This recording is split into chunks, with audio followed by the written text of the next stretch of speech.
আজকের এই ভিডিওতে আপনাদের সামনে তুলে ধরেছি নামখানা বন্দর, নামখানা ব্রিজ আর নামখানা ইলিশ বাজার।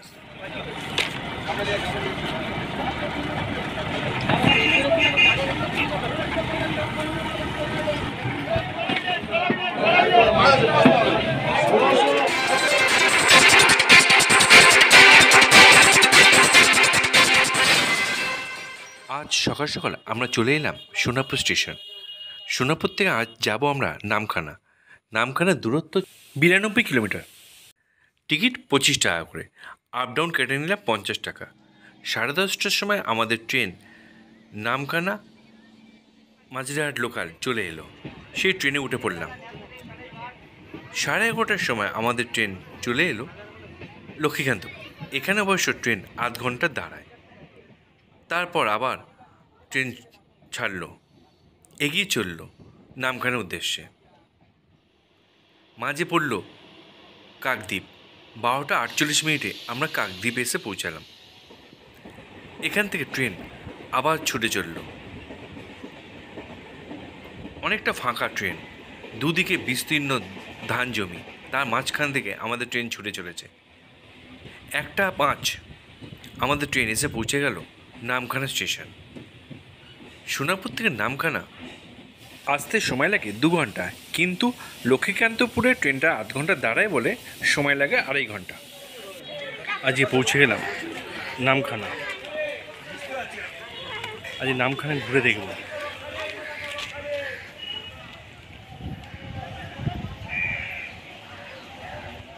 থেকে রওনা দিয়েছিলাম 10:30টার ট্রেনে। নামখানা এসে পৌঁছে গেলাম 1:05।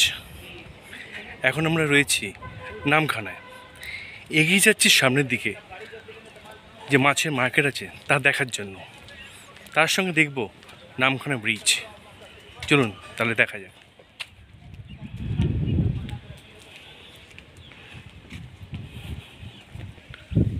ওই দিকটা হচ্ছে স্টেশন, সামনের দিকে।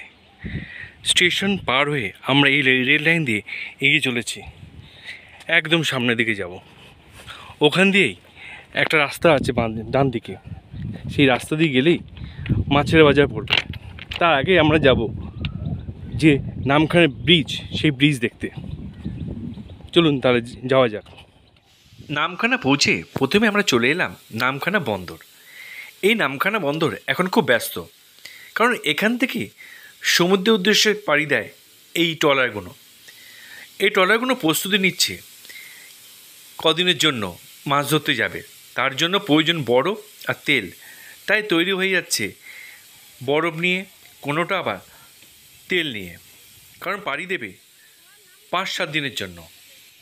আমরা এসে 2-1টা ট্রলারকে দেখলাম, তারা মাছ নিয়ে ফিরেছে। কি এখন মাছ আসছে না? হ্যাঁ, কবে থেকে পাওয়া যাবে? আবার ওই 10-15 দিন পর থেকে পাওয়া যাবে। 10-15 দিন পর থেকে। মাছ তো কম উঠছে কি না বড় উঠছে? কম উঠছে। কম। কদিন লাগে যেতে? যেতে 1 দিন লাগে এখান থেকে। সমুদ্রে কদিন লাগে? 1 দিন লাগে। 1 দিন। আমরা নামখানা বন্দরে এসে দেখলাম পরপর ট্রলার দাঁড়িয়ে রয়েছে। আমরা কয়েকজন মাঝি ভাই জেলেদের সঙ্গে কথা বলেছি, তা তুলে ধরছি এই ভিডিওতে। তাদের অভিজ্ঞতার কথা তুলে ধরেছে তারা, এই ভিডিওর মধ্যে আছে।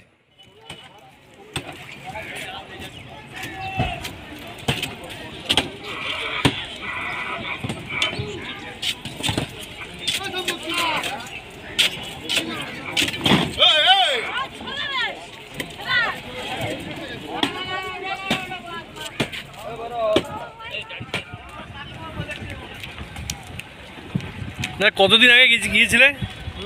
কতদিন আগে গিয়েছিলে? আজকে 5 দিন। 5 দিন। মাছ টাছ পাওয়া গেছে কিছু? না, খুব তো ভালো না। ভালো না, মাছ পাওয়া যাচ্ছে না তাহলে? না, ভালো না। আবার যাওয়া হবে কদিন পর? যাব আজকে, বেরিয়ে যাবে আজকে। সমুদ্র কেমন? আবার এখন উত্তাল তো, প্রচুর রোডে দাঁড়ানো যাচ্ছে না, ওই জন্য তো মাছ পাওয়া যাচ্ছে নাকি? ওই জন্য মাছ টাছ নেই, মাছ কমে গেছে। কমে গেছে। আবার যাওয়া হবে নাকি? আবার যাব। কদিন লাগে যেতে? এই একদিনে চলে যাওয়া যায়, একদিনেই? একদিনে চলে যাওয়া যায়, কিন্তু অনেক রাস্তা, 4-5 ঘন্টা রাস্তা। 5 ঘন্টা নামায় নেমে তারপর জাল মারতে হবে। জাল মেরে মেরে ভেসে ভেসে বেরিয়ে যাবো অনেক দূরে। এবার ফিরতে ফিরতে কদিন সময় লাগে? 7 দিন 8 দিন। 7 দিন 8 দিন।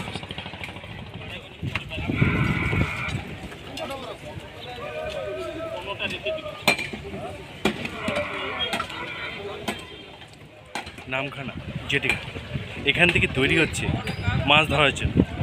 এতদিন বন্ধ ছিল মাছ ধরা, কারণ নিম্নচাপ পরপর ছিল। এইবার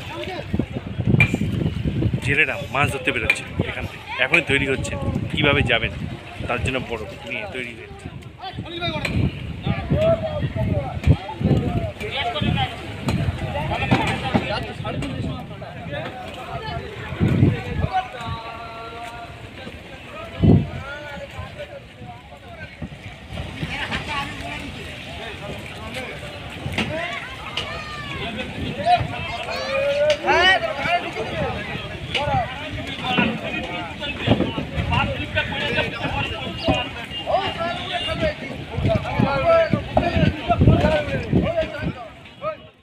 আমরা দেখতে পেলাম এই নামখানা বন্দরে কয়েকটা ট্রলার এসে পৌঁছে গেছে। তারা মাছ নিয়ে এসছে। আমরা এগিয়ে চললাম কি মাছ নিয়ে এসছে তা দেখার জন্য। সামনে গিয়ে দেখলাম ক্রেটে ভরা সব ইলিশ মাছ।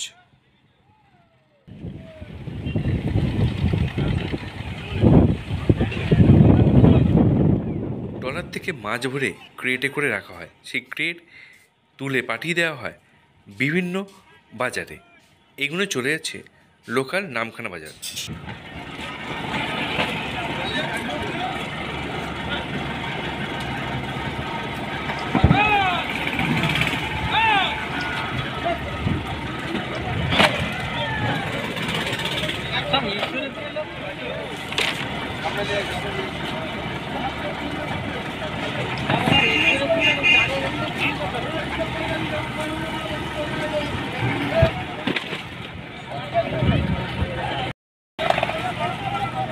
ওকে হাতে দিলে না।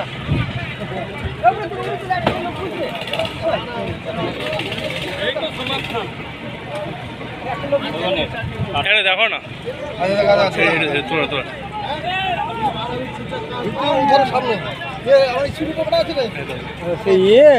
বাবলু, বাবলু স্যার জানে কি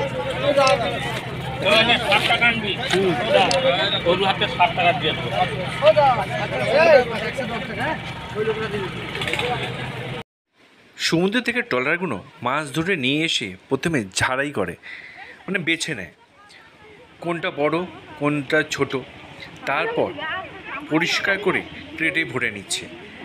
এরপর এই ক্রেটগুলোই তারা গাড়িতে তুলে দেয় বাজারে যাওয়ার জন্য। পরপর দাঁড়িয়ে আছে ট্রলারগুলো, তাই সেটা জাকি রাখো চাপা পড়ে রেখে ওই তো ও ছবিটা চলে গেল অল ইন্ডিয়াতে, কিন্তু একটা চোখ নেই। এবিপি আনন্দ, স্টার আনন্দ পেয়ে গেলি, কিন্তু চোখ নেই। প্রত্যেকটি চ্যানেলের নাম্বার আছে। আপনি যখন ফিশিং করবেন আপনার দুদিকে চড়া থাকবে, ঢেউ থাকবে, দোলা থাকবে, তারই মাঝখানে আপনাকে ফিশিং করতে মাঝি চিন্তাভাবনা করে জল গভীরত্ব কত। যেখানে 8.5 নবম জল হবে সেখানে ইলিশ এর একটা দেখা যায়। বিশেষ করে ফারাক্কার জল যখন ছাড়বে, গঙ্গার জল, তখন বঙ্গোপসাগরে উপকূল অঞ্চলে ডিম ছাড়তে আসে শ্রাবণ ভাদ্র মাসের দিকে। ওরা উপকূল অঞ্চলে এসে ডিম চড়ায়, তখন ইলিশের একটা ভাব দেখা যায়। আর এটা বাংলাদেশ অথবা বাংলাদেশের পদ্মার ইলিশটা তখন জলে মিষ্টির জলের মাছ, তো ওরা স্রোতের উপরে আসে, তাই ইলিশের চাহিদা বেশি সুন্দরবন। আর সুন্দরবনের উপকূলবর্তী এই হচ্ছে জেঠি, নামখানা জেঠি। এখান দিয়ে লঞ্চগুলো ছাড়ে ওপারে যাওয়ার জন্য। আবার এখান দিয়ে যে ট্রলারগুলো মাছ ধরতে যায়, সেই ট্রলারগুলো রেডি হচ্ছে যাওয়ার জন্য। এই পরপর ট্রলার সব হচ্ছে ব্রিজ, নামখানা ব্রিজ। এটা হাতানিয়া দোয়ানিয়া নদী, সেই নদীর উপরে এই ব্রিজটা হয়েছে।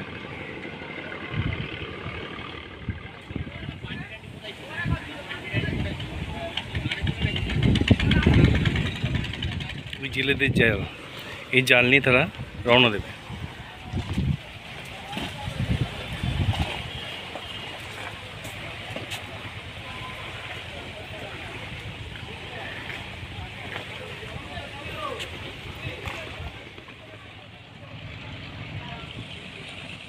নামখানা বন্দর থেকে আমরা এগিয়ে চললাম নামখানা ব্রিজে ওঠার জন্য। সামনে গিয়ে দেখতে পেলাম ঠিক ব্রিজের তলায় জেলেরা নিজেদের জালগুলো তৈরি করছে। কোনো জায়গায় ফাঁক ফোক আছে কিনা, কারণ এই জাল দিয়ে তারা মাছ ধরবে, তাই জন্যে প্রস্তুত হচ্ছে জালগুলো। ওই যে দূরের ট্রলারটা সমুদ্র থেকে মাছ ধরে ফিরছে।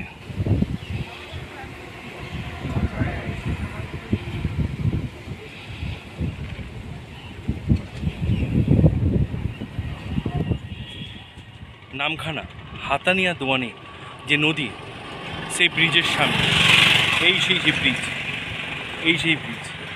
সেই ব্রিজের সামনে দাঁড়িয়ে আছে। আর উল্টো দিকে হচ্ছে জেটিঘাট, এই সামনে হচ্ছে জেটিঘাট এদিকটা।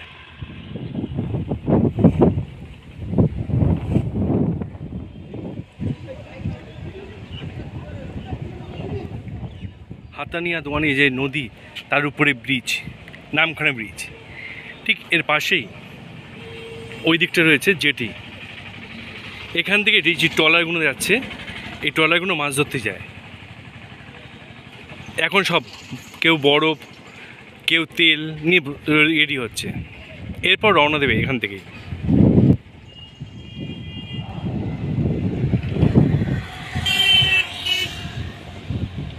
পরপর সব ট্রলার দাঁড়িয়ে আছে, তৈরি হচ্ছে সব মাছ ধরার জন্য। এই সেই ব্রিজ, যেটা নামখানা ব্রিজ, এটা হাতানিয়া দোয়ানিয়া যে নদী, তার উপরে। এই দিকে হচ্ছে নামখানা, আর এই সামনের দিকে চলে গেছে বকখালি। আগে এই ব্রিজটা ছিল না, তখন যাতায়াতে খুব অসুবিধা ছিল। এখন এই ব্রিজটা হওয়াতে যাতায়াতে খুব সুবিধা হয়েছে। এখান থেকে বকখালি যেতে সময় লাগে আধ ঘন্টা, টোটোতে ভাড়া পড়ে 60 টাকা।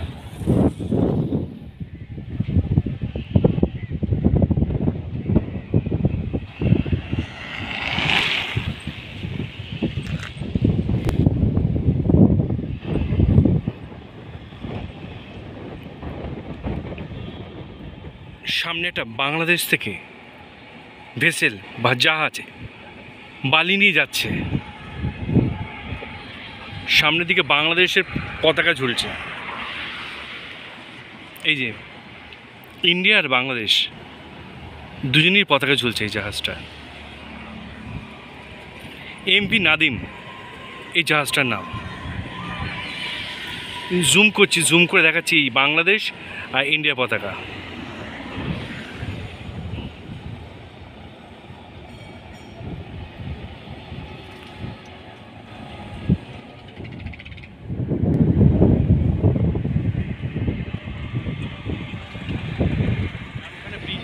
দেখি এবার যাচ্ছি জেটিঘাট।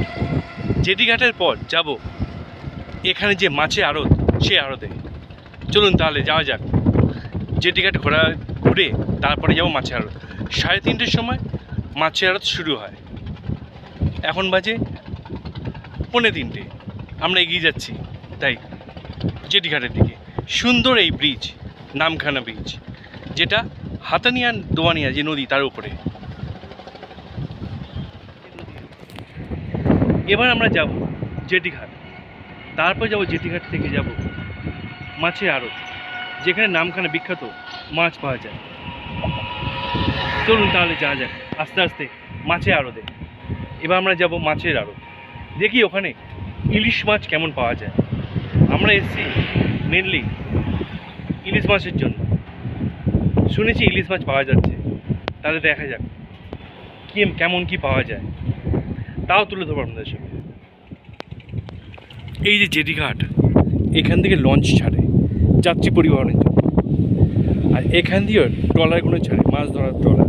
এই ট্রলারগুলো সব রেডি হয়ে গেছে, কেউ বরফ, কেউ তেল, সব নিয়ে প্রস্তুত। তারা রওনা দেবে এবার মাছ ধরার জন্য।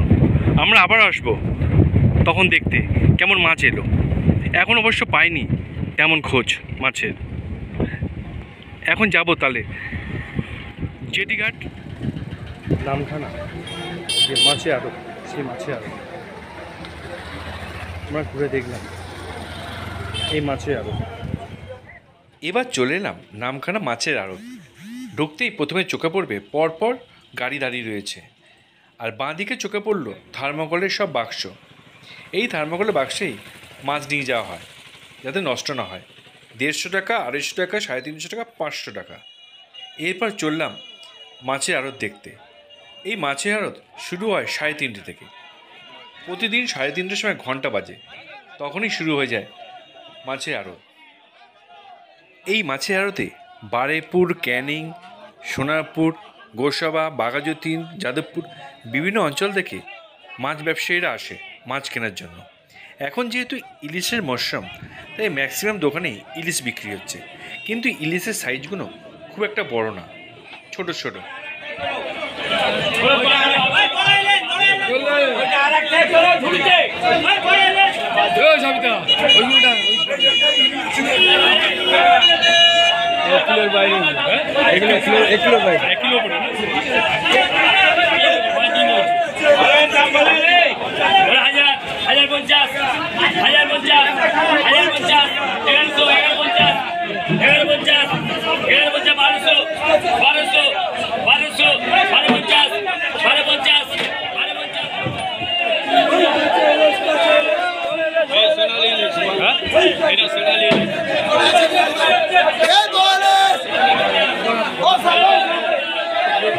বলা 1400 টাকা হচ্ছে, 1400 টাকা কিলো, 1400 টাকা কিলো, 1400 টাকা কিলো হচ্ছে, 1400 টাকা। তুই আড়াইটা চলে যাবে এরকম ইলিশ পেয়েছি, এরকম চাওড়া।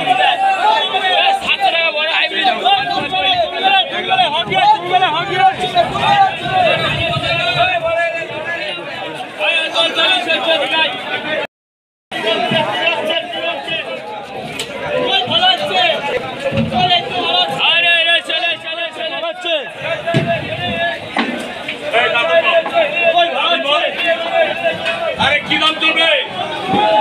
200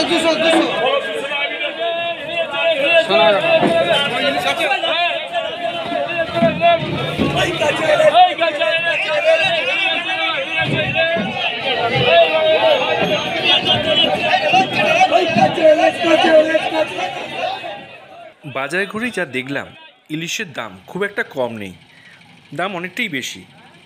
কিন্তু ম্যাক্সিমাম দোকানেই ছোট ছোট ইলিশ, 250, 300, 500 এই সাইজে ইলিশ।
দূরে বিক্রি হচ্ছে শঙ্কর মাছ। এই শঙ্কর মাছগুলো এই সমুদ্র থেকে ধরা, অনেক বড় বড় সাইজের। এটা দমে বলিস। না না না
যদি এই ভিডিওটা আপনাদের ভালো লেগে থাকে তাহলে যারা এখনও পর্যন্ত এই চ্যানেলটাকে সাবস্ক্রাইব করেননি তারা অবশ্যই চ্যানেলটাকে সাবস্ক্রাইব করবেন, লাইক শেয়ার কমেন্ট করতে ভুলবেন না।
যেসব মাছ ব্যবসায়ীরা এখানে মাছ কিনতে আসেন তাদের মাছ কেনা হয়ে গেলে ট্রেডের উপরে সাজিয়ে মাছগুলো তার উপর দিয়ে আর নিচ দিয়ে বরফ সাজিয়ে দেয় যাতে মাছগুলো নষ্ট না হয়।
এই দোকানটা অবশ্য বরফ পাওয়া যায়। যারা মাছ কিনতে আসেন তারা এখান থেকে খুচরো বা ভাঙা ভাঙা বরফ এখান থেকে কিনে নেন, তারপর সেই মাছকে সাজিয়ে তারা বাড়ি নিয়ে যায় যাতে মাছ নষ্ট না হয়ে যায়।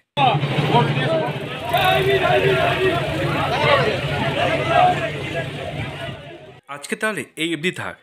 এতক্ষণ ভিডিওটা দেখার জন্য সকলকে জানাই অসংখ্য ধন্যবাদ।